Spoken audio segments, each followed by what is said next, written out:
샬롬 할렐루야. 로마서 8장 6절. 육신의 생각은 사망이요 영의 생각은 생명과 평안이니라. 아멘. 제목은 육과 영입니다. 이 말씀 또한 헌신 예배 때 나온 말씀입니다. 온영의 흐름을 잘 타고 있는지 점검해 볼 것은 첫째, 나를 희생하고 상대의 유익을 구하는가 아니면 자기 유익을 구하는가입니다. 자기가 남보다 좋은 것을 갖고 싶어 하고 그렇지 못하면 불편하여서 얼굴색이 변화하며 다툼을 일으키기도 하지요. 예전에는 우리도 대부분 이렇게 자기 유익을 구하며 살았을 것입니다. 그러나 이제는 상대의 유익을 구하는 모습으로 많이 변화되지요. 특히 네가 좌하면 나는 우하고 네가 우하면 나는 좌하리라 하는 아브라함의 고백을 이루고자 기도해 오실 것입니다. 아브라함이 조카 룻과 함께 거할 때 룻이 아니고 롯. 아브라함이 조카 롯과 함께 거할 때 롯도 아브라함으로 인해서 많은 축복을 받았습니다. 두 사람의 가축을 한 지역에서 다 수용할 수 없을 정도였지요. 결국 서로 갈라지게 되었는데 이때 아브라함은 롯에게 좋은 땅을 먼저 선택하도록 기회를 주었습니다. 비록 아브라함이 양보는 했지만 사실 마땅한 도리를 생각한다면 롯이 먼저 선택하는 것은 합당하지 않습니다. 그럴 수는 없습니다. 마땅히 삼촌이 먼저 선택해 하셔야지요. 이렇게 양보해야 하는 것입니다. 그러나 아브라함은 먼저 선택한 조카에게 일말의 불편함이 없었죠. 또 내가 선을 양보하면 하나님께서 내게 더 큰 것을 주시겠지 하면서 양보한 것도 아니었습니다. 단지 사랑하는 조카가 좋은 땅을 택했으니 그 자체로 행복하고 마음이 평안하였지요. 우리도 범사에 상대의 유익을 구하며 진심으로 상대가 잘 되는 것을 기뻐하시는지요. 물론 성결의 말씀, 성결의 복음을 들으신 우리는 상대를 해치면서까지 내 유익을 구하는 경우는 당연히 없을 것입니다. 그러나 정녕 아브라함과 같이 상대의 유익을 구하는 자체가 행복한지 아니면 들은 말씀이 있으니 노력은 하지만 여전히 내 유익을 구하는 마음인지 점검해 보아야 되는 말씀인 겁니다. 내가 남의 눈치를 보여서 말로는 네가 우하면 내가 좌한다 라고 하지만 속으로는 그렇지 않은 경우도 있습니다. 내가 원하는 이것은 제발 상대가 고르지 않으면 좋겠다. 내가 더 좋은 것을 갖고 싶다 하는 것이지요. 그러다 상대가 먼저 좋은 것을 선택하면 불편한 마음이 들기도 하지요. 어차피 내가 양보하겠다고는 했지만 저분은 자기도 진리를 들어서 알면서 어떻게 먼저 좋은 것을 택할 수 있나 이러면서 내가 먼저 양보했기 때문에 그래서 손해를 감수했기 때문에 나는 상대의 유익을 구하는 선한 마음이라고 생각을 하는 것입니다. 속으로는 여전히 자기 유익을 구하고 불편해하며 상대가 선하지 않다고 판단까지 하면서 자기 모습은 발견하지 못하는 것입니다. 또 어떤 경우는 또 이런 경우도 있습니다. 나는 늘 섬기고 양보만 했는데 그러다 보니 높아지는 게 아니라 내가 양보하는 걸 다들 당연하게 여기는구나. 저 집사님은 자기 유익만 구하면서 윗분들에게만 잘 섬기고 붙쫓는데도 오히려 더 사랑받고 인정받는구나. 언제까지나 나만 이렇게 손해를 봐야 하나 하고 서글픈 마음과 불만이 쌓이는 것입니다. 이것은 육입니까? 영입니까? 먼저 섬기고 양보했으니 영입니까? 하나님께서 원하시는 것은 겉으로만 네가 우하면 나는 좌하는 그런 모습이 아닙니다. 하나님께서는 중심을 보십니다. 진정으로 온 영의 흐름을 타고자 한다면 겉으로만 진리로 행하는 것이 아니라 마음 중심의 진리를 이루어야 하지요. 섬기는 신용만 하는 것이 아니라 섬김의 마음 자체를 이루어야 영이신 하나님을 닮아갈 수가 있는 것입니다. 우리는 온영의 흐름을 잘 타기 위해서 점검해야 보아야 할 것은 나는 아버지의 것을 제일로 여기는가 아니면 내 것을 먼저 생각하는가 하는 것입니다. 세례 요한은 구세주로 오신 예수님의 사역을 예비한 사람입니다. 그는 어려서부터 구별되어 살았고 어떤 세상 즐거움도 취하지 않았습니다.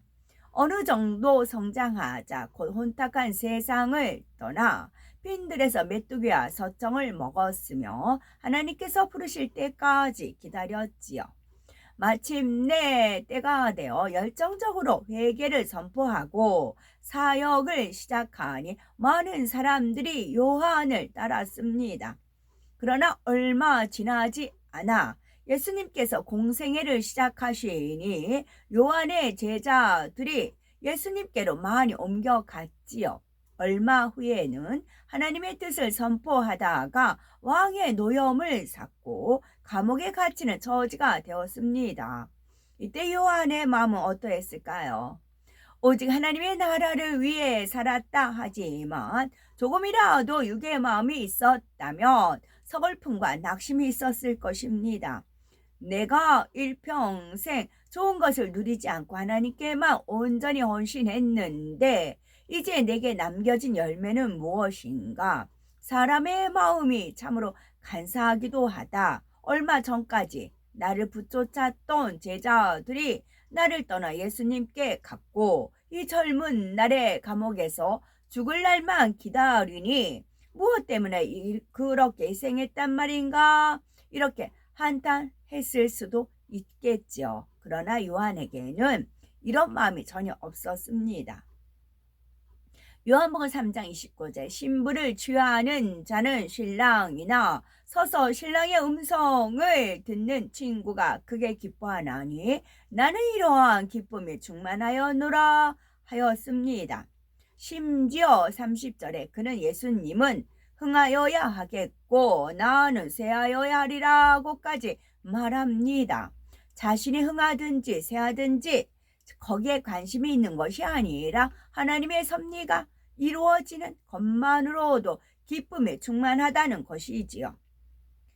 영을 사모하는 우리라면 대부분이 이처럼 하나님을 제1로 여기고자 할 것입니다. 마태복음 6장 33절에 너희는 먼저 그의 나라와 그의 의를 구하라. 그리하면 이 모든 것을 너희에게 더하시리라. 자신의 소원보다 하나님의 나라를 귀히 여기는 사람이라면 하나님께서 그 중심을 기뻐하심으로 다른 소원들도 속히 응답하시는 것입니다. 기도할 때만 아니라 범사에 하나님의 나라를 먼저 구할 수 있어야 하지요. 그런데 어떤 경우는 영을 사모한다 하면서 그래서 하나님의 나라를 구한다 하면서 실상은 자기 유익을 구하는 경우가 있습니다. 예를 들면 물질과 시간을 들여 희생한다 하지만 하나님의 일 중에서도 자기가 원하는 것만 합니다. 집이나 교회에서 다른 사명을 핑계 삼아 하기 싫은 일을 회피하는 경우도 있지요. 마가복음 7장 11절에 보면 너희는 가로되 사람이 아비에게나 어미에게나 말하기를 내가 드려 유익하게 할 것이면 고르반 곧 하나님께 드림이 되었다고 하기만 하면 그만이라 하고 했습니다. 부모에게 도리를 다하지 않으면서 나는 하나님께 드렸기에 부모님께 드리지 않아도 된다 하는 이들을 책망하시는 예수님의 말씀입니다. 결국 교회에서는 영을 사모하는 것 같지만 가정이나 직장에서는 영광을 돌리지 못하고 육으로 심어 온 열매가 드러났을 때 나는 하나님의 일을 하느라 어쩔 수 없었다고 변명할 수는 없다는 말이죠. 또 하나님의 것을 앞세운다 하지만 그 안에서 자기의 영광과 자기의 만족을 구하는 경우도 있습니다. 이는 결과를 보면 압니다. 자기의 충성, 자기의 노력을 인정받지 못하면 서운해하고 자기가 기대했던 열매가 없으면 낙심하지요. 나는 최선을 다해 하나님께 드렸는데 결국 내게 돌아오는 대가가 이것인가 합니다. 사람들에게서 서운해하는 것이 아니라 하나님께도 은근히 원망하는 마음이 들지요. 정녕 하나님의 것을 죄로 여기는 사람은 어떤 상황에서도 낙심하고 절망하는 육의 모습이 없습니다. 영의 생각은 생명과 평안이라는 말씀대로 기쁨과 감사의 생각만 하지요. 내 영광, 내 응답, 내 축복 이런 것보다 아버지의 일이 이루어진 것만으로 기뻐할 수가 있는 이 마음이 바로 온전한 영의 마음입니다. 온 영의 흐름을 잘 타기 위해서 우리가 생각해 보고 점검해야 할 것은 모든 일을 배려와 섬김으로 하는가, 의무감이나 타성으로 하는가입니다.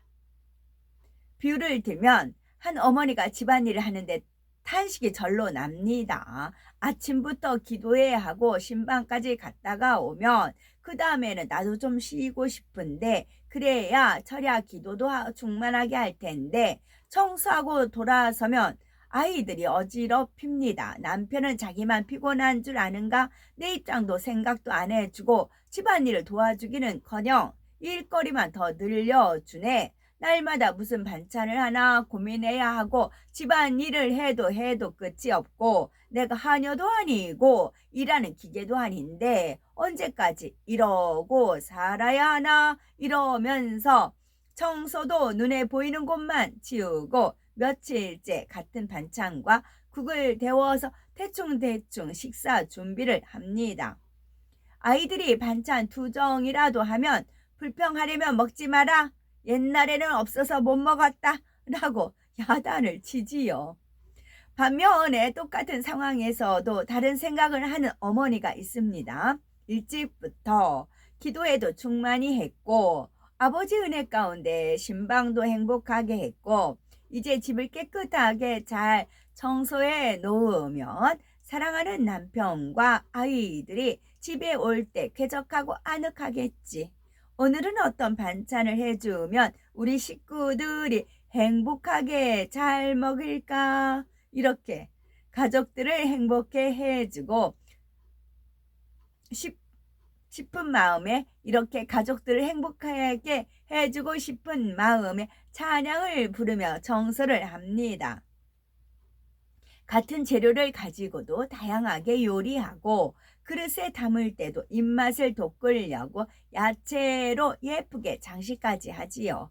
기왕이면 기분 좋게 식사를 할 수 있도록 정성을 담아 일하는 것입니다. 해야 할 일이니까 어쩔 수 없어서 한다거나 늘 하던 일이니 빨리 해치우자 이런 것이 아니라 어찌하면 가족들을 행복하게 해줄까 하고 가족을 배려하는 마음으로 하는 것입니다. 남성도님들도 내가 어떤 마음으로 가족들을 대하고 직장 동료들을 대하는지 적용해 볼 수가 있겠죠. 집안일이나 직장일이나 하나님의 일이나 다 마찬가지입니다. 교회 행사가 끝난 후 뒷정리를 할 때도 사람마다 마음의 향이 다르죠. 나는 매일 이렇게 봉사만 하다 보니 앉아서 마음 편히 은혜 받지도 못하는데 그런다고 누가 인정해 주는 것도 아니고 다음에는 이 사명을 안 맡아야 되겠다 하거나 내 책임이니까 청소를 하기는 하지만 대충 치워놓고 얼른 쉬어야지 하면서 건성건성 할 수도 있습니다. 혹은 불평 없이 성실하게 감당하긴 하지만 늘 하던 일이니까 하고 별 의식 없이 행하는 경우도 있지요. 이런 경우는 앞에 사람들보다는 좀 낫죠. 그러나 사랑과 섬김으로 행하는 사람이라면 행위로만이 아니라 마음의 향으로 봉사합니다. 아버지의 소중한 성전이고 사랑하는 성도들의 모임 장소인데 내가 깨끗하게 치우고 잘 정리해 놓아야지. 그러면 다음에 사용하는 성도들이 더 쾌적하고 즐겁게 사용할 수 있겠지. 이런 마음으로 섬기는 것입니다. 영의 흐름을 타기 원하는 우리라면 교회에서 큰 사명을 감당할 때만이 아니라 범사에 이런 마음으로 해야 합니다. 하루하루 구원하신 주님의 은혜에 감사해서 아버지 하나님의 사랑이 너무나 커서 그 은혜와 사랑을 갖기 원하는 마음으로 말입니다. 에베소서 6장 6절에서 7절 눈가림만 하여 사람을 기쁘게 하는 자처럼 하지 말고 그리스도의 종들처럼 마음으로 하나님의 뜻을 행하여 단마음으로 즉 즐거운 마음으로 섬기기를 주께 하듯 하고 사람들에게 하듯 하지 말라 하였습니다. 범사에 주를 대하듯 배려와 섬김으로 행하여 더 신속히 영의 흐름을 타는 우리가 되어야 되겠지요. 영으로 들어간다는 것은 어려운 것이 아닙니다. 주님이시라면 이럴 때 어찌 했을까? 내가 지금 대하는 이 사람이 주님이라면 내가 이렇게 대할까? 지금 내가 하는 일을 주님께서 보고 계신다면 어떻게 할까? 이런 시각으로 늘 자신을 점검하며 내가 좀 낮아지고 손해보더라도 아버지를 사랑하고 주님을 사랑해서 행복하게 진리를 택할 수 있는 것, 이것이 영과 온 영의 마음입니다. 우리는 말씀을 명심하여서 진심으로 상대의 유익을 구하며 하나님의 것을 제일로 여기며 범사에 섬김과 배려로 행하는 우리가 되어야 되겠습니다. 이처럼 주님 오실 때 범사에 영을 택해 나갈 뿐만 아니라 온 영과 혼과 몸을 흠없이 보존할 수 있는 우리 모두가 되셔야 되겠습니다. 제목은 육과 영입니다.